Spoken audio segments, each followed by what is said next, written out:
जो भगवान की कथा श्रवण करते हैं उनके जन्म मृत्यु के भय का नाश हो जाता है। मैं एक तुम्हें पावन चरित्र सुनाता हूं। इस पावन चरित्र में बड़ा आश्चर्यमय है। एक विवस्वान सूर्य के प्रतापी पुत्र हुए हैं, जो प्रजापति के समान कांतिमान और महान ऋषि। वो बालक मनु कहलाए। ओज तेज कांति और तपस्या के द्वारा भगवान सूर्य की आराधना करते, प्रभु की आराधना करते। वो अपने पितामह महर्षि कश्यप से भी आगे बढ़ गए थे तपस्या में। बद्रिका आश्रम में दोनों बाहें उठाकर एक पैर से खड़े होकर 10,000 वर्ष तक बिना कुछ खाए पिए वायु पी करके तपस्या की। ऐसे भगवान की प्राप्ति होती थी। यहां 10 दिन जो है शांति से भजन नहीं कर सकते, सोफा में बैठ के खड़े होकर हाथ ऐसे। भगवत तभी लिखा है, भगवत कलयुग में बहुत सरल है।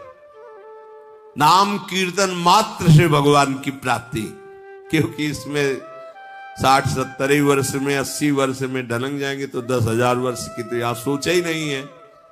कितना कठिन था भगवत प्राप्ति। उस समय सिर नीचे झुका हुआ, एकटक अपलक नेत्र खुले हुए, बाल्यावस्था से घोर तपपरायण मंत्राकार वृत्ति, वही वैवस्वत मनु के नाम से प्रसिद्ध हुए। एक दिन की बात है कि वस्त्र भींगे हुए, जटाएं भींगी हुई, चीरणी नदी से स्नान करके आ रहे थे तो पीछे से आवाज आई, महाराज मेरी रक्षा कीजिए। देखा कोई दिखाई नहीं दिया।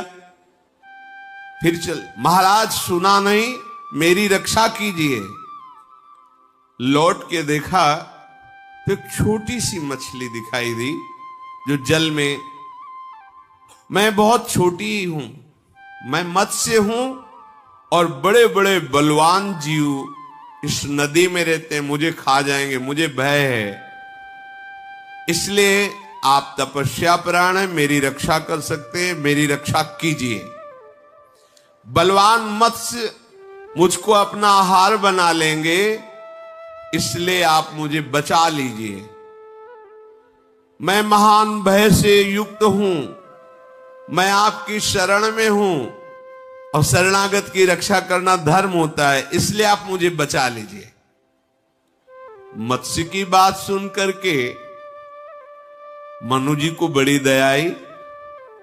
चंद्रमा की जैसी कांति इस मछली की हो रही थी, उसको उठाया और अपने कमंडल में डाल लिया। वहां से लाए तो देखा, जब उठाया था तो बहुत छोटी सी थी, कमंडल में डाला तो बड़ी हो गई थोड़ी सी।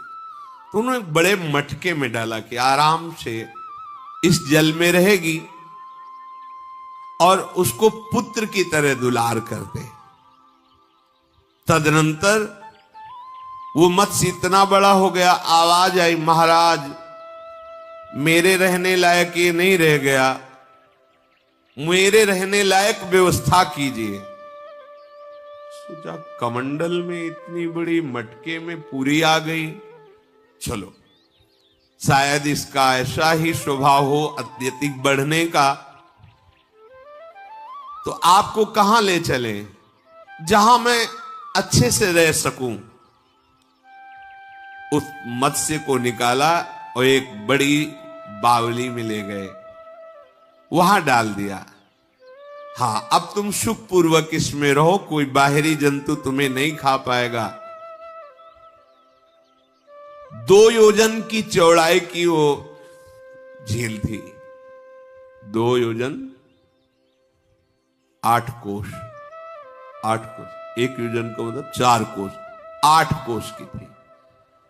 परंतु डाला थोड़ी देर में, कहा महाराज मेरा शरीर और बड़ा हो गया, अब मैं कह रहा हूं पूरा तालाब वो झील जो है मत्स्य। आश्चर्य, कमंडल, मटका, बावड़ी और झील, ये क्या स्वभाव इस मछली का है। देखो मैं हिलडुल भी नहीं सकती, तो मेरा शरीर जहां आनंद पूर्वक रह सके वहां मुझे ले चलो। तो तुम ही बताओ मैं कहां ले चलूं। सुना है गंगा जी बहुत पावन है, वहां मुझे ले चलो। तो तुम इतने वजन की हो गए, कैसे ले चले।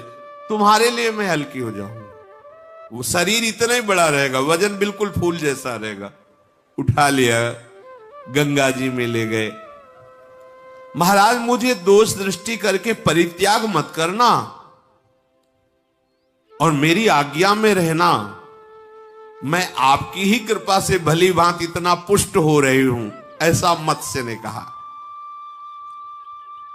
भगवान मनु स्वयं उसको गंगा जी में विराजमान किए।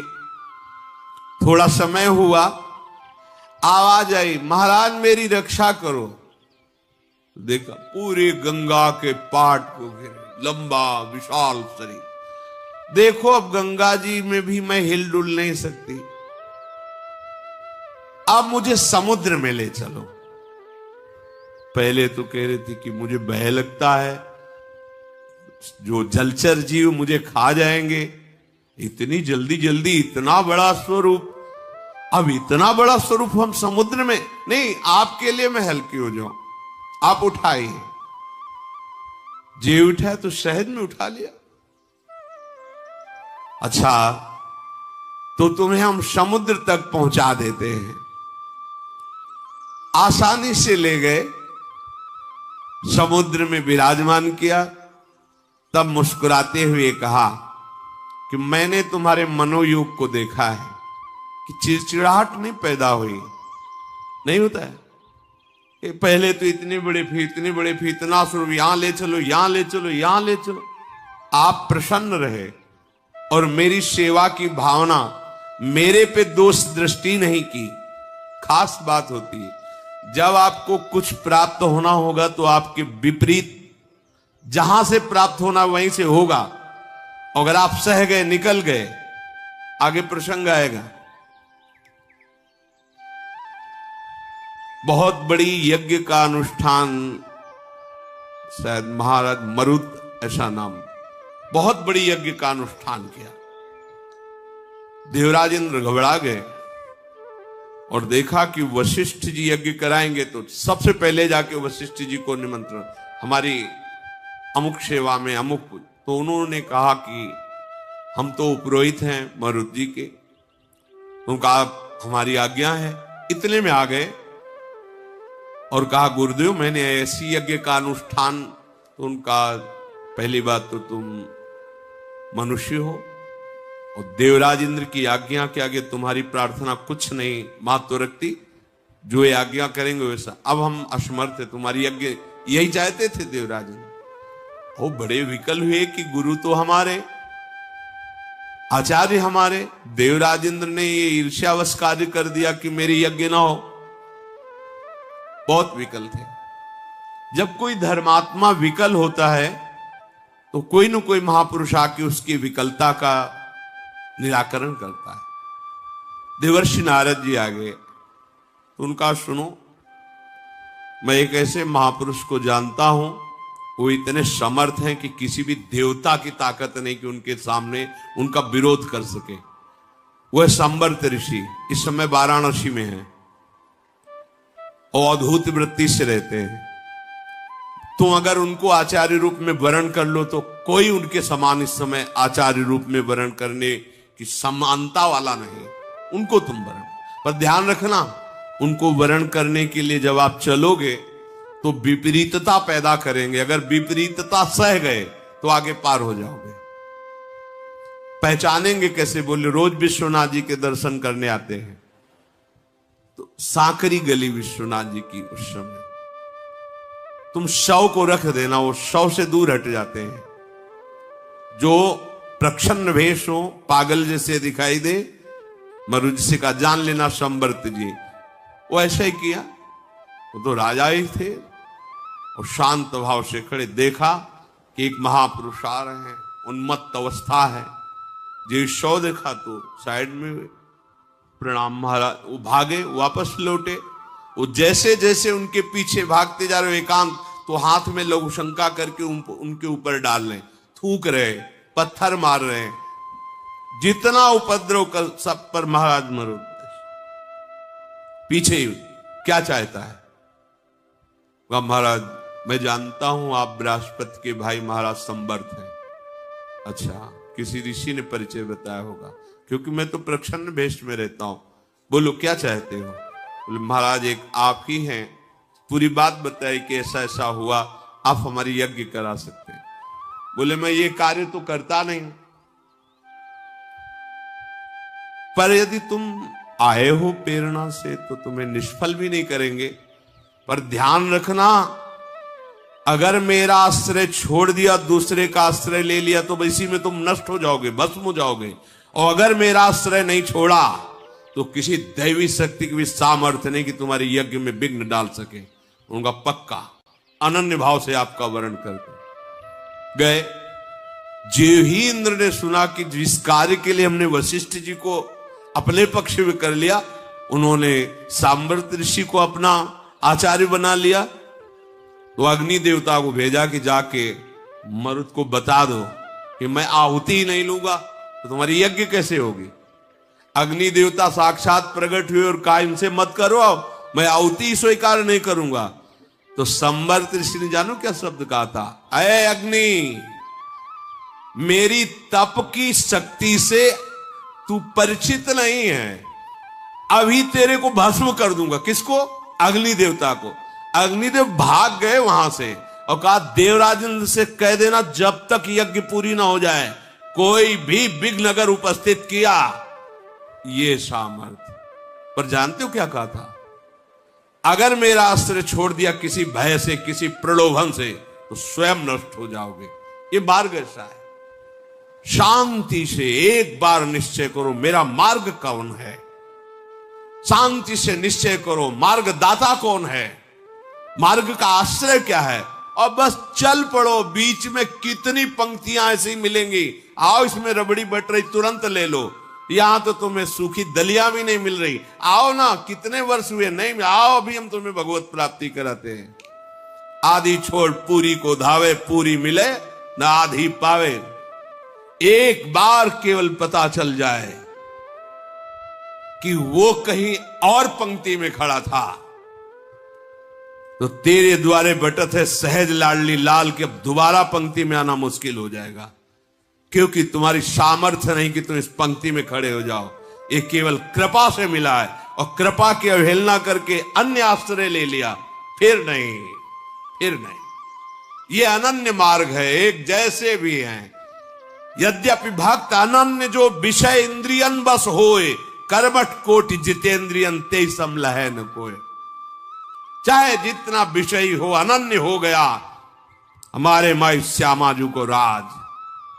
और सो कृपाति सुलभ नहीं ताको कौन उपाय, चरण शरण हरिवंश की सहजय बने बनाए। अब आगे बात बन गई।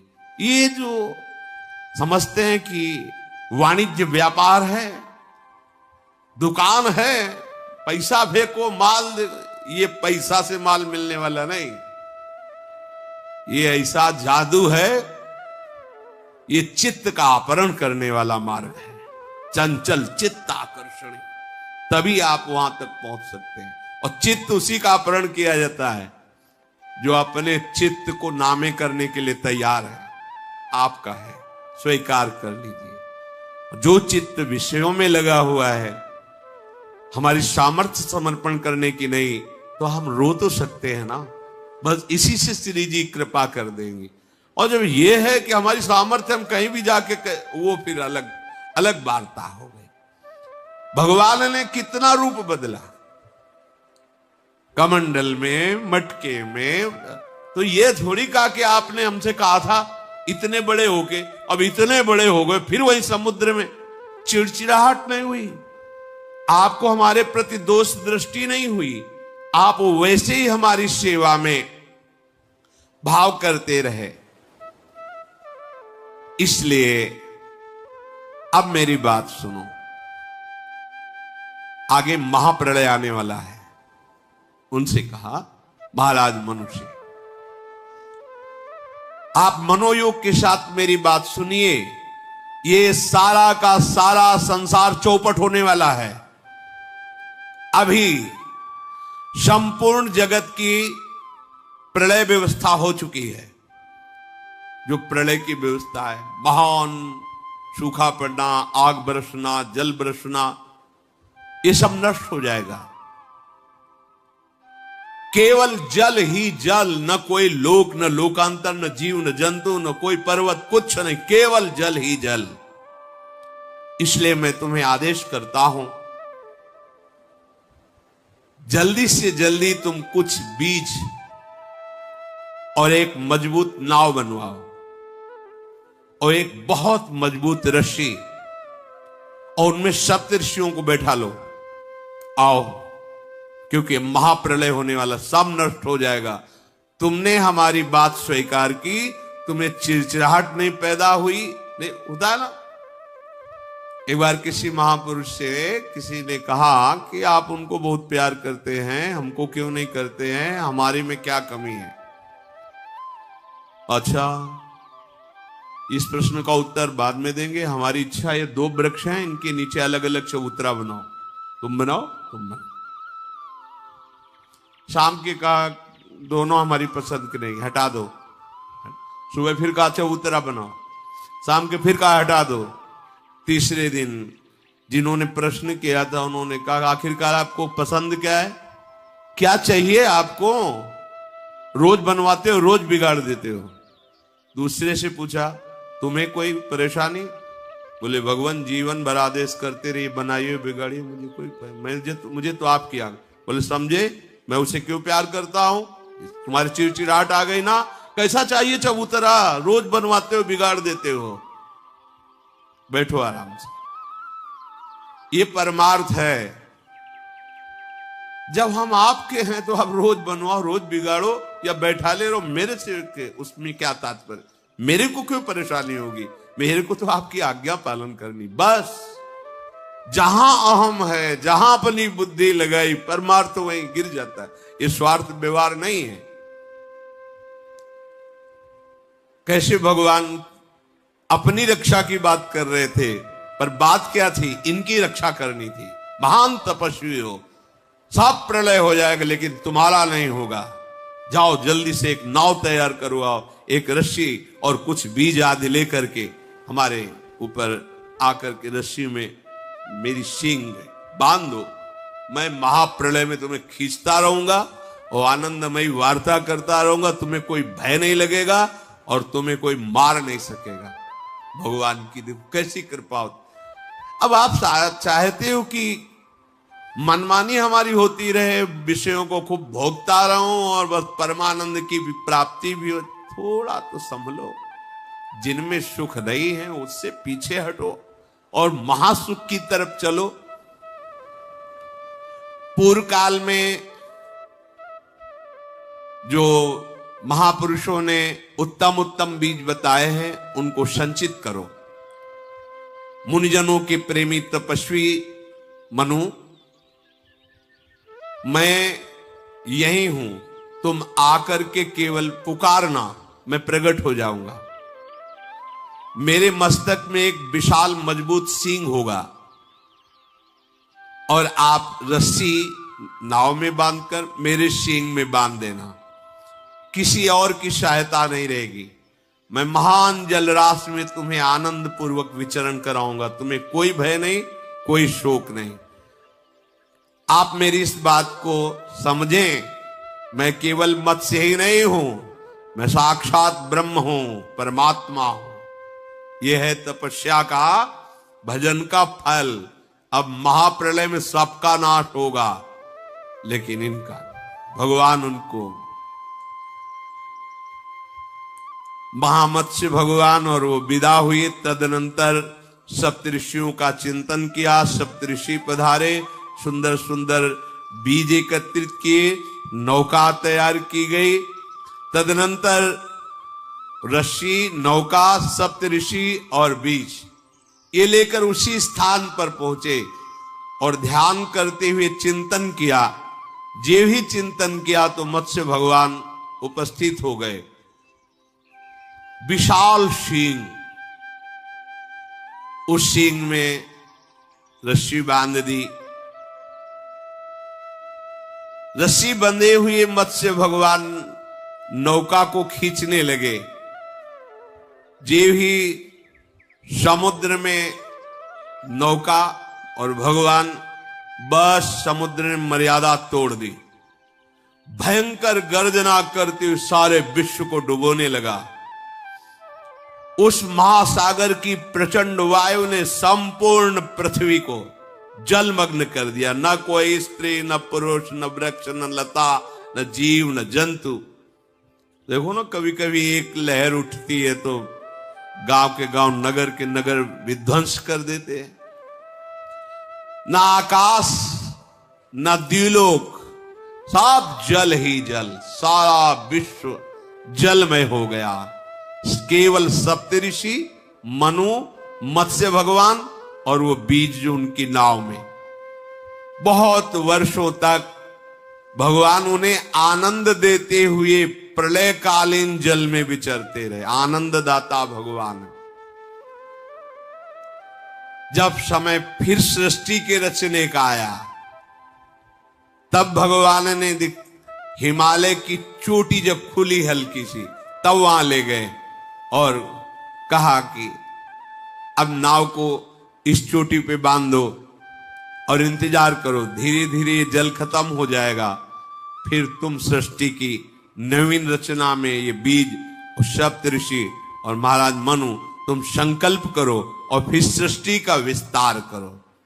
तुम्हें मालूम होना चाहिए हे युधिष्ठिर, वो शिखर आज भी प्रसिद्ध है जहां भगवान मत्स्य ने प्रथम बार प्रलय के जल से निकले हुए उस शिखर पर नाव बांधी थी। वो नौका बंधन के नाम से हिमालय में प्रसिद्ध है। और भगवान ने कहा, मैं प्रजापतियों का भी पति ब्रह्म हूं, इतना तुम समझो, मेरे से भिन्न कोई वस्तु नहीं है। मैंने मत्स्य रूप केवल तुम्हारी रक्षा के लिए धारण किया है। देवता, असुर, मनुष्य आदि समस्त प्रजाओं की सृष्टि तुम्हारे चिंतन मात्र से हो जाएगी।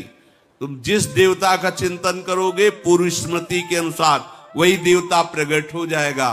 वैसी सृष्टि, जाओ हमारी आज्ञा है, तुम सृष्टि पालन करो। भरत कुलभूषण, जो इस मत्स्य भगवान के चरित्र को सुनता है और भगवद स्मरण करता है, उसके मोह का नाश हो जाता है और वो दुख रहित हो जाता है। अपने जीवन को दुख रहित करने के लिए, महासुख में निमग्न करने के लिए सार बात समझ लो, एक ही उपाय है, भगवान की शरण में होकर भगवत भजन करना। आप जान नहीं पा रहे, ये देहाभिमान ही सब दुखों का कारण। हर समय हृदय में भय, विषाद, जलन ये पैदा करता रहता है। देहाभिमान के कारण हम अपना आधार मानते हैं कोई व्यक्ति, अपना आधार मानते हैं धन, अपना आधार मानते हैं जन, अपना आधार कोई स्थान, कोई पद, और ये सब परिवर्तनशील हैं। ये आज तुम्हारे, कल तुम्हारे नहीं रहेंगे, फिर तुम्हारा क्या होगा। इसलिए हमारा आधार, आश्रय केवल एक श्री भगवान है। हमें जो सेवाएं मिली हैं वो अपनी धर्म पूर्वक करें, खूब नाम जप करें, इसी से परम मंगल होगा। शेष चर्चा आगे। श्री राधा वल्लभ लाल की।